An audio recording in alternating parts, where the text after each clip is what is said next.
Hello, this video tutorial is to show you how to use the TI-83 or the TI-84 graphing calculator to find the critical values in order to do hypothesis testing.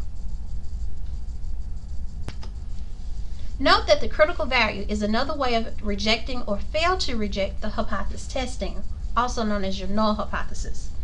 If you're doing to find your critical values, you have to determine whether it is left tail, right tail, or two tail. If it is left tail, use your inverse norm, then your level of significance. Then hit enter. If it's right tail, use inverse norm, then 1 minus your level of significance. Notice how with right tail you have to subtract for 1 because you're in danger of exceeding probability of 1. If it's two tail, also use inverse norm, then your level of significance is divided by 2. The critical value is important because it's the point or points that are being compared to your standardized test statistics.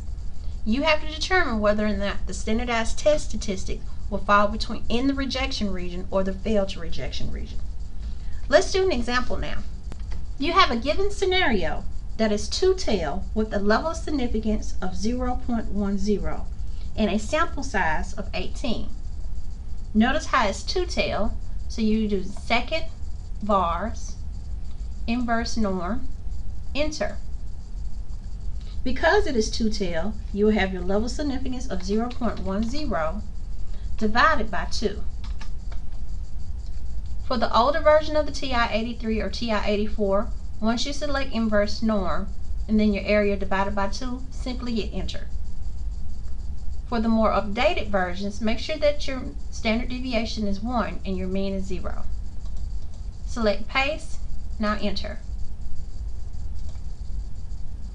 You have a critical value of negative 0.645. This is what you would compare to your standardized test statistics to determine whether it's in the rejection or fail to rejection region.